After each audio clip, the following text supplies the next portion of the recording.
Namo Myoho Renge Kyo, Namo Myoho Renge Kyo, Namo Myoho Renge Kyo. Hello, friends. How are you? I hope this finds you in good health and secure.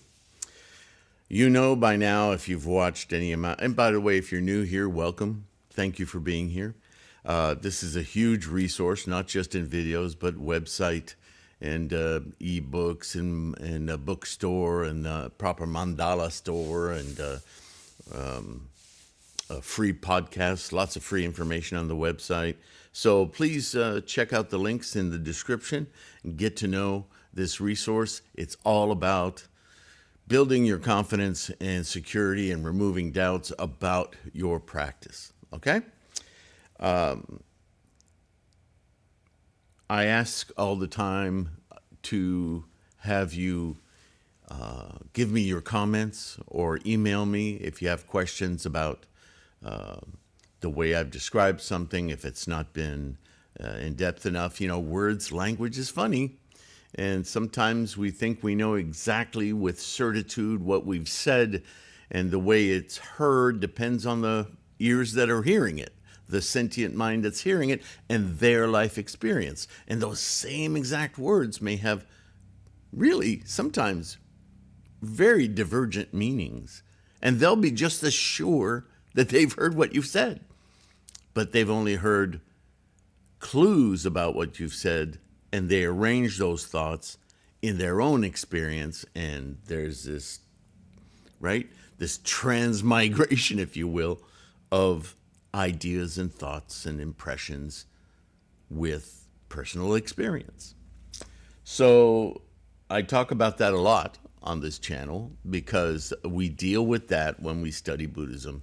The various authors, transcribers, academics, researchers, many of whom are specifically not Buddhists. So why would they deeply understand the words they're translating? Isn't that odd? Doesn't that seem like an obvious one?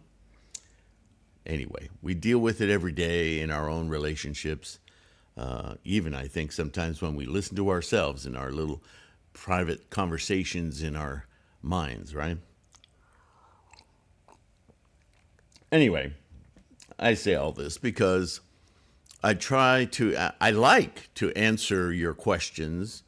And oftentimes in these videos, again, if you're new here, you don't know this, but if you watched any amount of videos on this channel, you'll notice that I start out almost every video when I'm talking about whether it's a gosho or a translation of a sutra with some kind of anecdote. And generally speaking, those anecdotes are inspired by your questions.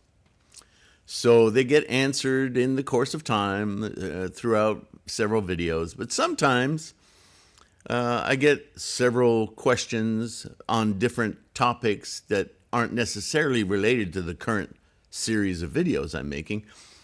And I decide, well, I guess it's time to do a Q&A. And this is one of those. So there's been a few topics that have come up. I'm not sure I'll hit them all. The three that are on my mind right now is free will, chanting for peace in the world, what some of you may know as Kozen Rufu, or world peace, or what is the objective of Buddhism ultimately? What is that about? I thought we were just trying to enlighten ourselves, that kind of thing. And an interesting one that I haven't heard in a long time, and this goes to you who've been practicing. Most of us, when we when we come to this Lotus Sutra Buddhism, we've generally looked around a bit, right? I mean, I was all over the map. I was born Roman Catholic in French Canada, right? In Quebec, Canada. But very early on, I was around a lot of martial arts practitioners, judo practitioners, and I learned a lot about different things from the Japanese at first, and then later I got into other branches of martial arts and the Chinese ideas, and I really started to, and even on television in Canada at the time, there was a lot of conversation in the 60s about mind over matter, and how influential our thoughts are. And so at a very young age, I was wandering, right?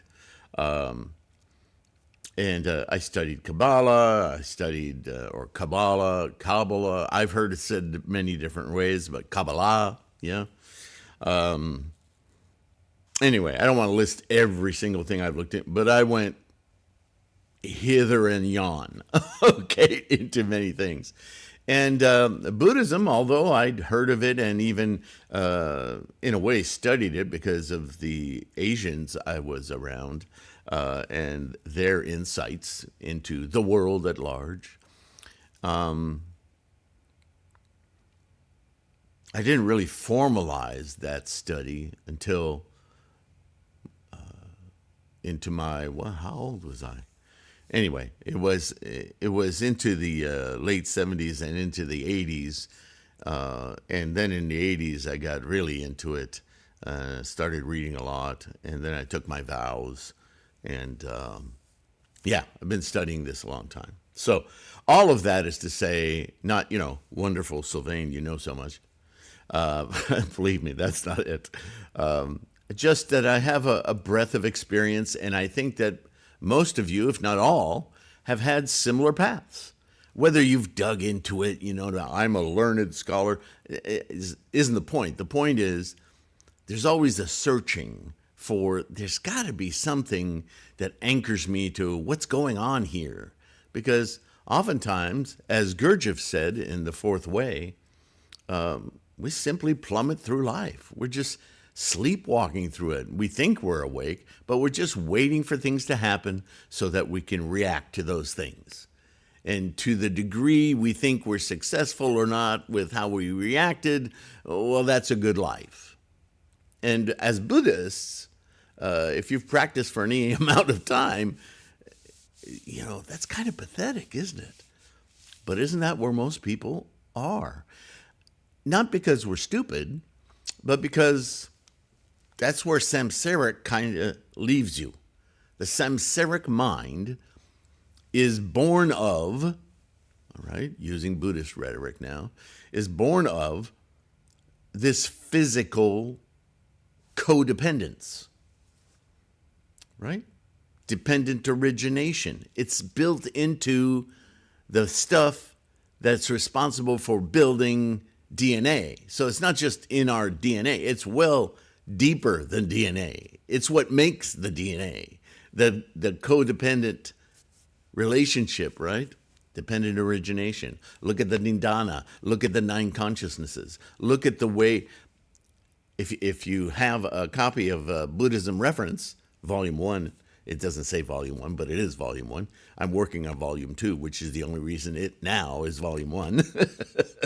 But if you have a copy of that, whether it's an ebook or a print book, look up the engine of life. I talk about it all the time. Yeah. Anyway, so these questions arise, and I think they're really good questions. This question comes from earlier practices. They could be from Yogacara. They could be from New Age. Different schools pop up everywhere because everyone has a new understanding, and then they create a whole philosophy around it, right? But this actually comes from early Buddhism.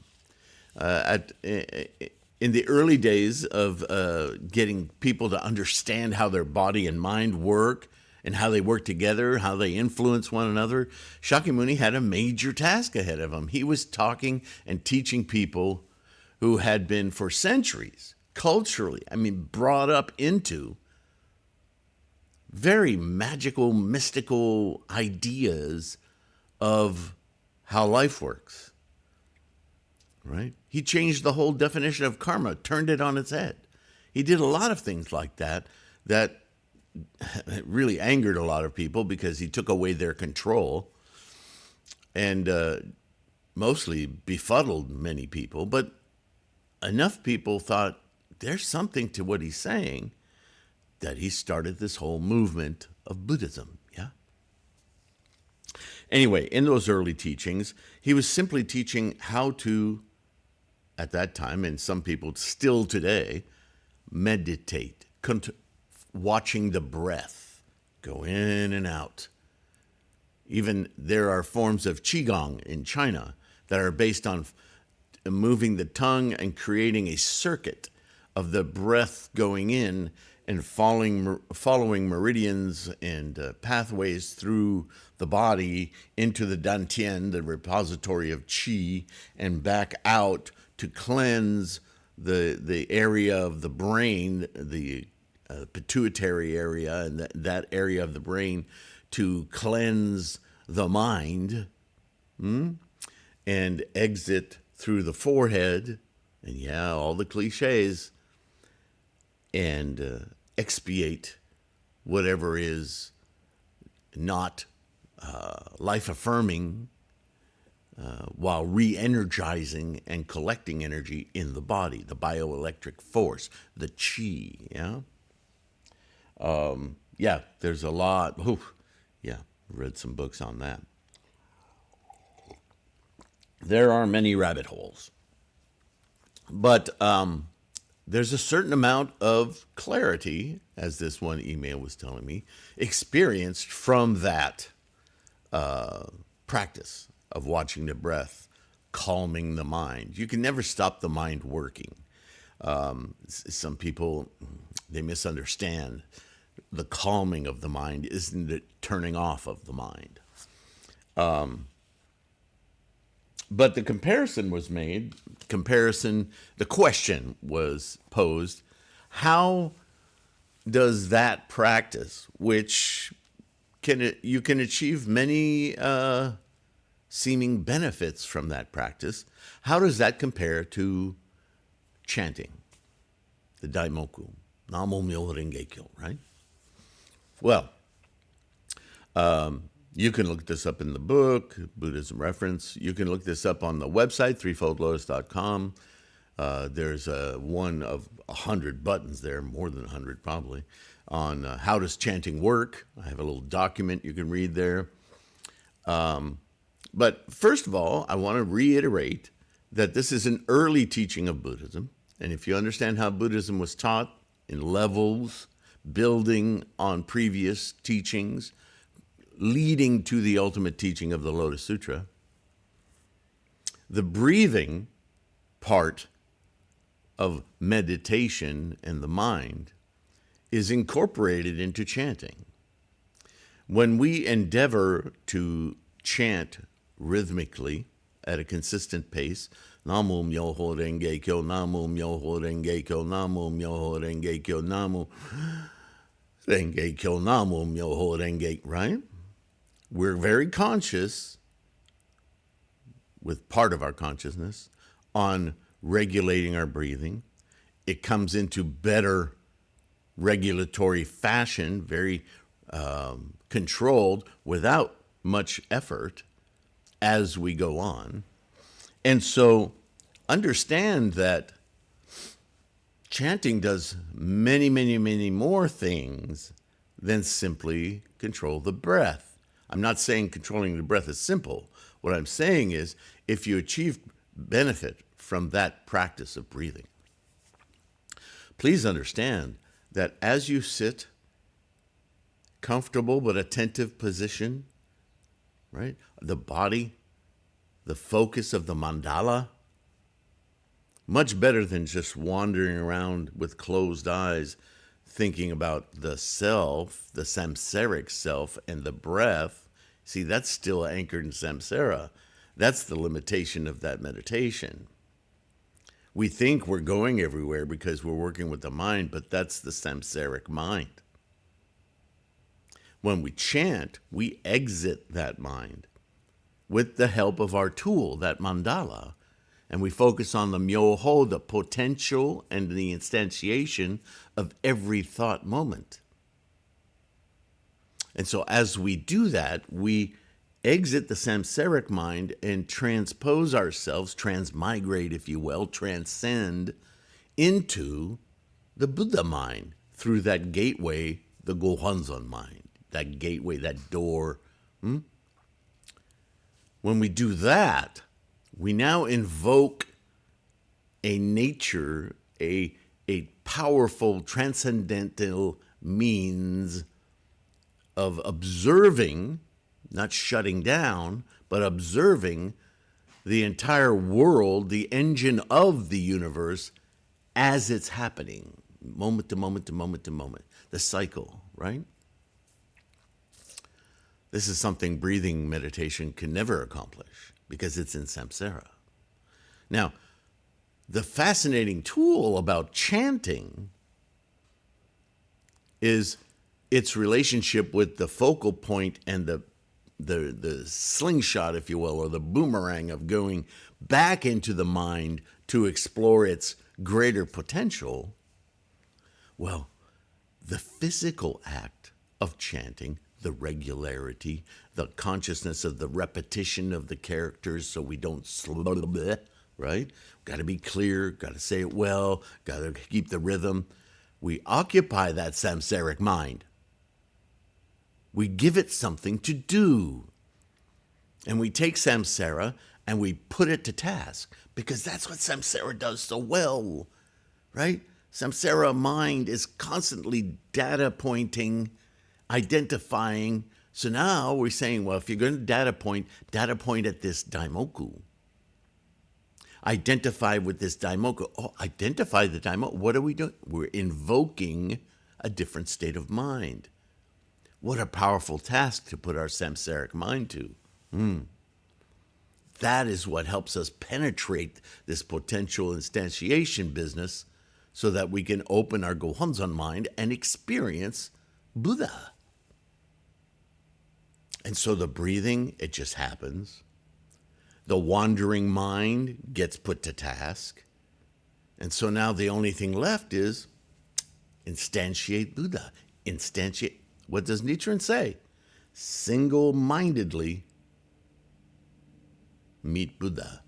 That's what this is what we're doing. So yeah, there is a relationship between the breathing meditation of very early teachings and the fully evolved method of self-enlightenment. So I hope that that was enough of an answer, and you can pursue more by going to threefoldlotus.com, seeing those different buttons on Myoho Renge Kyo, what does chanting, how does it work, what is not. There are all kinds of buttons. These questions have been amassing on that website since the 90s. They're typical questions, and it's funny, sometimes the most typical questions we don't remember are typical questions, so there's always room for more to add to those links, so let me know. And in fact, you've heard me, one more word on chanting, meditation. It is a meditation, but it's what I would call active meditation. We interact with the potential of the mind rather than just sitting in it, which is samsaric. Okay? Next one, chanting for peace. This question comes up in different forms. It has for many years now. This format that I've adopted for this channel is admittedly somewhat one-sided. I'm very involved with reading your emails and your comments. And I, in fact, try to tailor what I talk about to the interest you seem to have. What videos do you watch? What questions do you ask? And right now, I've kind of dedicated myself, after this last year especially, that I've wandered around through several sutras on this channel, but the Lotus Sutra seems to have the bulk of the questions that everybody wants to know about, especially since there's so much misinformation out there by all these different sects and private groups and manipulating these texts for their own organizations, and it drives me crazy. And it just validates what Shakyamuni said so many hundreds and thousands of years ago, that we would be in danger at this point in time of losing the teachings altogether. Not because no one would ever hear the name of the Lotus Sutra, but more to the point that the Lotus Sutra would lose its meaning. It was starting in Nichiren's day. Nichiren railed against, right, the errors in 8 schools. Remember that video and that document? I have several videos about that Gosho. All right, you can go to the search engine on this channel, and some people have trouble finding it. It's right. It's in that line in the middle of the homepage of this channel, where it says playlists and videos and about, and you may have to scroll that because it's kind of hidden. Next to the about is a little magnifying glass, and if you click there, you can enter a search term. That search won't search all of YouTube. It'll stay within the bounds of the channel. Super useful, right? And put in 8 schools, and you'll get several videos. The reason I'm bringing it up is because Nichiren was dealing with these other very vaunted schools of Buddhism and demonstrating how they were full of baloney. They were following the teachings of Shakyamuni, but they were adapting those teachings to their political means, to their growth and prosperity, rather than the enlightenment of others. Very simple formula, right? And he would quote from the different sutras to just show them, look, it's not just me, Nichiren going, nee. You're confounding the teachings of Shakyamuni Buddha. You're no longer practicing. You're doing something else. Well, we're certainly in the midst of that today, aren't we? So, chanting for world peace is another version of this question of how can we interact? We crave this, right? We're human beings. We want to have a sense of intimacy. And as much as I try to provide that in these videos, it's one-sided. I'm hoping that you feel my sincerity and my gratitude and my want for your depth of practice, your confidence, right? But to put it simply, 2 things, and I'll be very honest here. I always am, but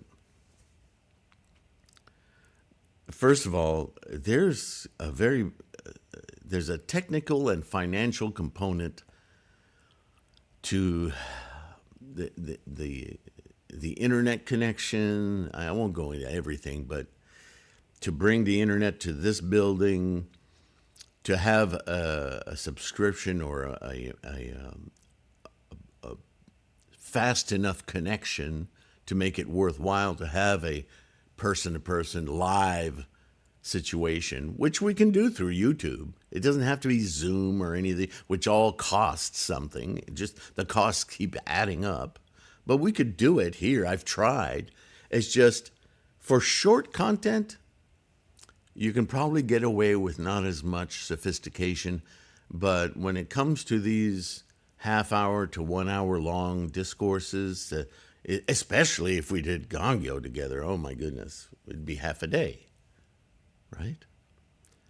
When connections last that long, you start talking about T1 connections. And those of you who are technical know what I'm talking about. But if you're not, suffice it to say that you need a very robust connection to the internet. Not least of which is the equipment you're using to connect to the internet. Big bucks. It adds up, it adds up, it adds up. I'd want to provide the ability to at least have more than one camera.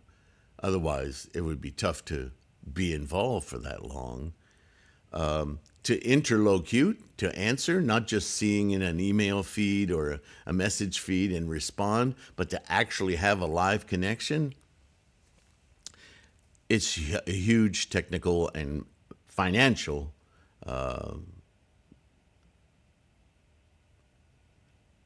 don't want to say burden, but money is a burden, isn't it?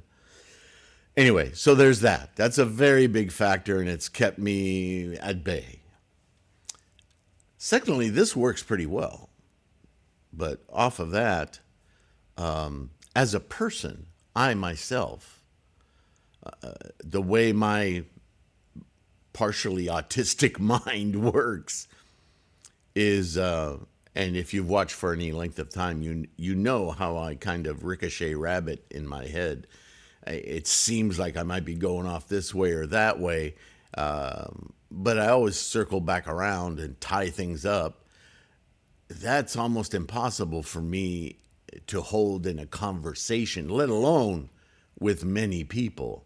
So then it becomes, what's my strategy? How do I make that value creating content? Right? And so there's that difficulty right off the bat. And then I think, Buddhism, as you've often heard me say, is a self-motivated practice. It really is a personal self-enlightenment program. And as much as we'd like to put others in positions of responsibility to do that with us, for us, it's kind of a couched way of hiding from our own effort. Why does this caller always do this to me? Ring, ping, ping. So what I'm saying in effect is, it's a good thing that you have to research on your own. It's a good thing that you don't get every answer answered for you. You have to find your own answers. Those are called insights. That's the only way you're going to grow in your practice, is by you figuring it out. I try to give you as much food, right, for that research, for you to succeed. But I can't answer for your experience of life. It's what I started this video talking about. We hear things and we say things that to us seem abundantly clear, but they're all going through the filters of our eighth consciousness, aren't they? Our karmic freight train. And so only you can delve into your karmic freight train and influence, modify, right? I can't do that. No one can do that. That's why no one can. Here's Buddhism, here's Buddha, here's enlightenment, chew on that. No one can do that. No matter how crafty they might be with their words, no one can offer you Buddha-ness. All we can do is facilitate you discovering it, awakening it for yourself. And so I keep coming back to this format, that it's instructive, but it also leaves the burden with you. You can't offload it to me. Well, I was practicing Buddhism for a while, and I had this teacher, and then, I don't know, he or she didn't have the right words for me, so I kind of blew it off, and now I'm doing this. See, that's samsara at its worst. Buddhism is all about you. Yeah, finally, something that's all about you. Don't take that negatively.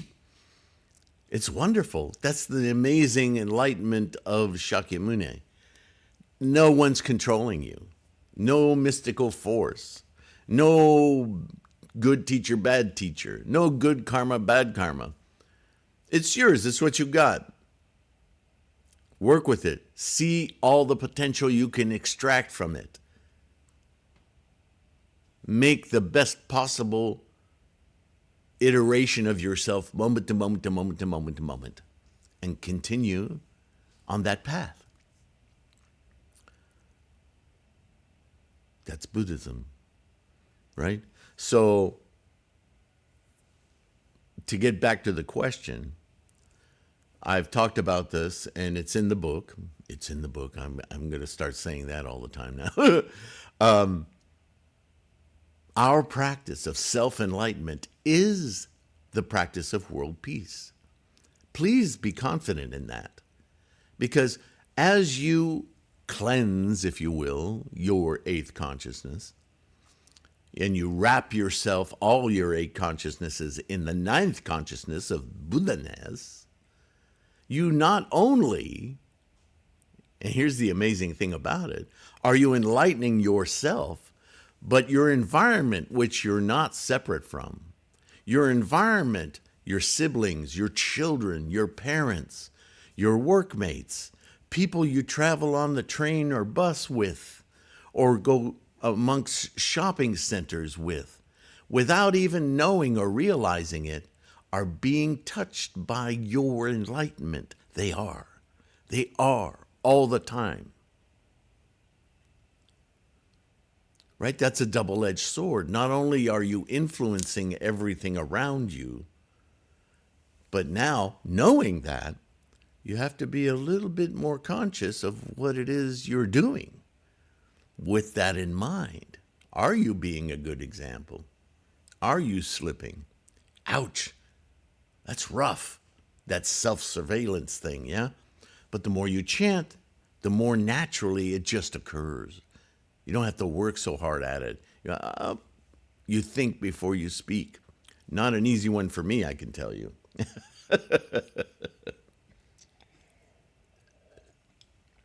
So, the other part of that I want to say is that I'm chanting all the time.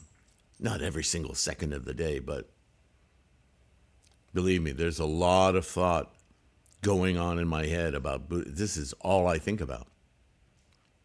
And randomly throughout the day, I'm chanting. I may not be in front of a mandala, but I'm opening up my Gohonzon mind as often as I can. Thankfully, I have enough challenges in my life that I'm brought back to it constantly. So to say that we need to get together to chant, well, it's happening. No doubt, whatever time of the day, whatever place on the globe you may be living, when you chant, we're probably chanting together. And even if we're not, we are each other's environment. So yeah. If you watch that video, Presence at the Butsudan, remember the emulation, the thought of being in the ceremony in the sky? Well, that's you and I. We're all connected through this fabulous engine of life, momentum. We're all in it at the same approximate time. So yeah, we're already doing it. So please have confidence in that. We are chanting together for world peace. All right. Next topic. I haven't skipped any frames. Oh, this free will thing. This comes up from time to time. There's a lot of philosophy academics out there.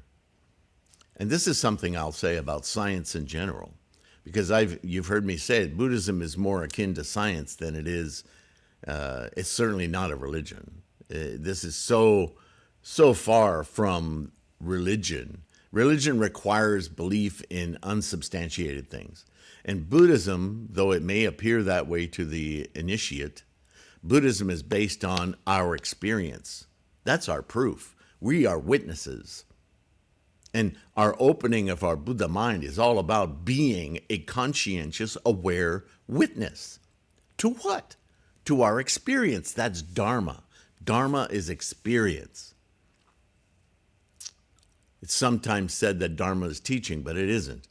The teaching is all about the Dharma, to understand, to achieve, to get to the experience, right?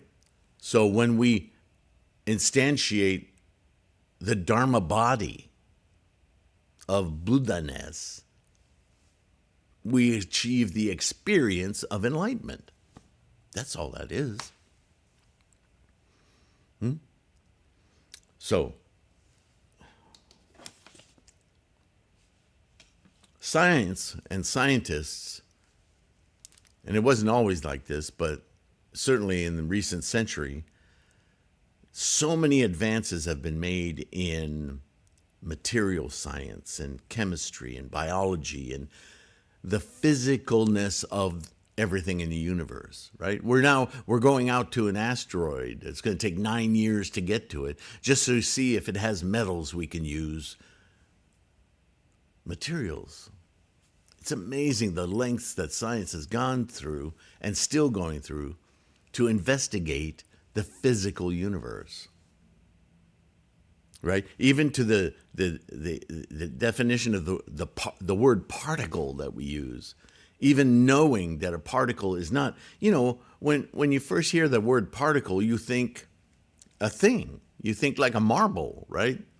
Only incredibly small. Or like sand, particles of sand, yeah? But when you finally get down to the nitty-gritty, particles are assemblages of different expressions of energy. What? Yeah. Yeah, nothing stands still. What's an atom made of? Protons, neutrons, electrons, yeah. But there's also positive and negative electrons. There's electrons, the ionization of atoms where electrons are lost or gained, and they're not things. They are not things. They appear as things. The mathematics likes to treat them as things so we can track their movement, but they're just fields of energy, types, combinations of energy. There's no thing there. What there is formation to form, formation to form. Moment to moment is formation instantiating form right into formation again in a form. Right? The line of time we experience is actually little points, one after another. Moment to moment to moment. Cycle of birth and death, and rebirth, and death, rebirth, and death, rebirth, and death. And between each moment is influence. That's the 3,000 realms in a single thought moment. All of this is in the book, right? Which I'm really proud of it after 40-some years of practice. I think it's probably the most useful book that I've created is Buddhism Reference. There's Buddhism dictionaries, there's the encyclopedias online and stuff, but they are all influenced by early teachings, or they try to encapsulate all of the teachings, and they just muddy the waters.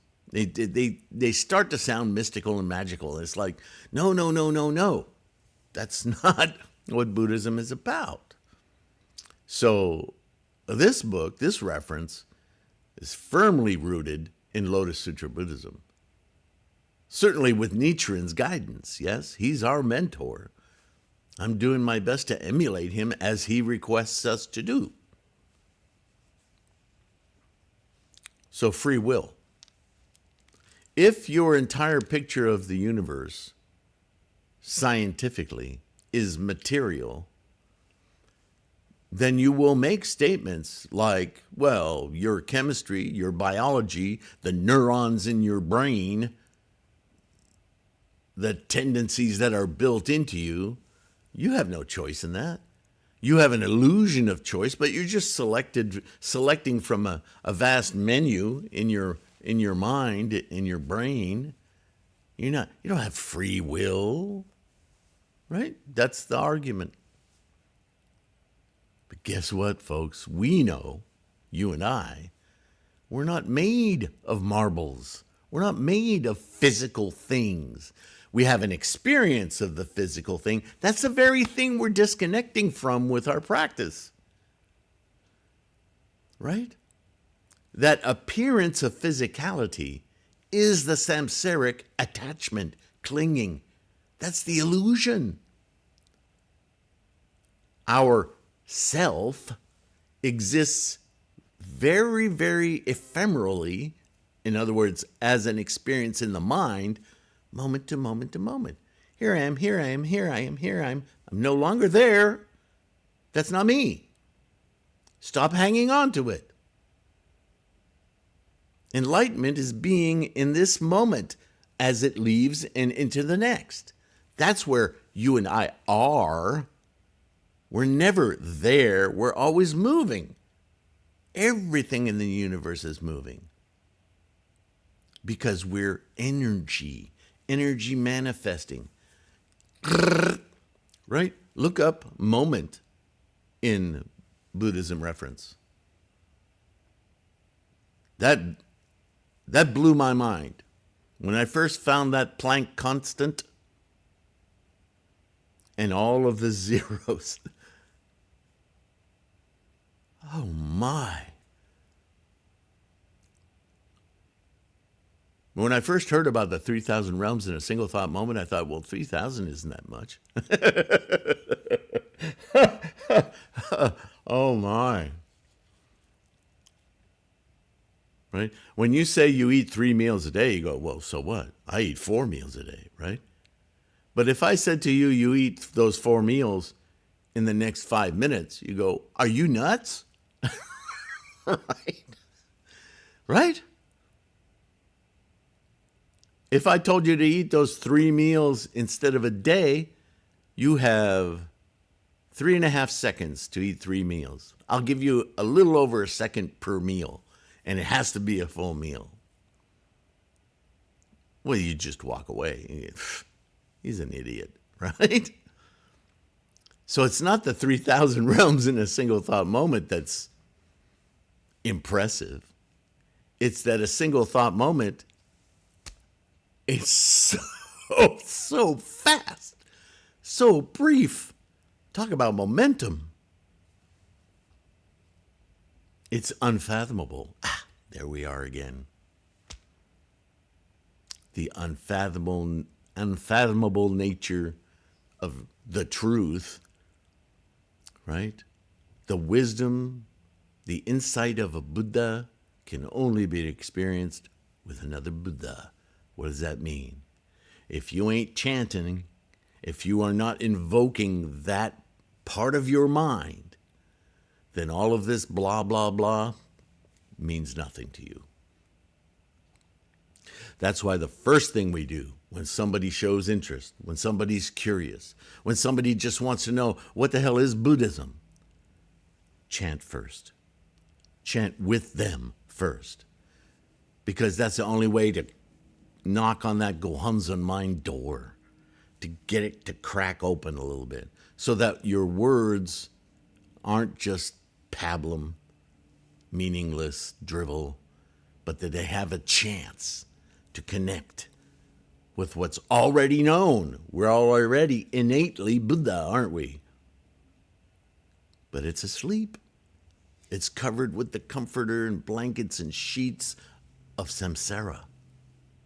We need to pull back all of those covers. You know, hi, Buddha. Time to wake up. So yeah, there's free will. Because why? Because we can invoke our Buddha-ness. Because we can influence 3,000 realms in every single thought moment. That entire teaching comes from Shakyamuni saying your mind is at your disposal. This was the key component of his shifting of the definition of the word karma. Before him, karma was something you were handed and you had no choice, right? Words like destiny, right? This is what you're going to do. Succeed or fail, it's on you. You have no choice. Well, that's where this you have no free will comes from. It's ignorant. And it's painful that such intellectual study and individuals are so admired in that limitation. But that's the world we live in, yeah? So yeah, don't let anyone tell you you have no free will. I'm not saying it's easy, but talk to any successful athlete and they'll tell you about visualizations, about mantras, about every form of self-training of the mind that they use to succeed. And then tell me there's no free will. Now, the person who says no free will say, yeah, they succeed, but that's already built into, they've just made a choice to focus on those abilities. Okay, Mr. Material, go ahead. You can line up all your dominoes and make it say that, but you're totally missing the energy at work, the moment-to-moment instantiation of being. Because what I was being yesterday is no longer what I am being today. I am constantly moving, reinstantiating, cycle of birth and death. They'll just glaze. But that's not in my book. Oh, okay. Stay there. I'm inviting you, Namo Myoho Renge Kyo, to see beyond your nicely physical box of understanding. There's a lot more out there, in there, right? So that's all I'll say about free will. And now I've talked blah, blah, blah, way too long. 3 questions, and it took 45 minutes. Anyway, so that's why I decided to make a Q&A video, because if this was an introduction to another video on the Lotus Sutra, I would have lost you a long time ago. So we'll continue with that tomorrow. Today, thank you for listening. I hope I addressed some of your thoughts. Many of you, of course, didn't know I was going to address these questions, but all of us think about these things. Yeah.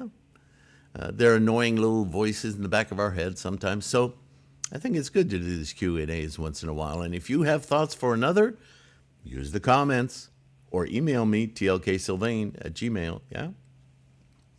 In the meantime, be kind to yourself. Take care of your health, right? And those around you.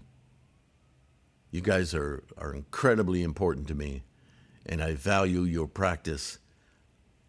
Amazing. Your patronage, just liking and subscribing is a bodhisattva act. It helps propagate this resource and grow the Sangha.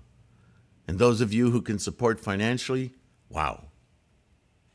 A really amazing bodhisattva effort. I'm grateful. I am proud of you.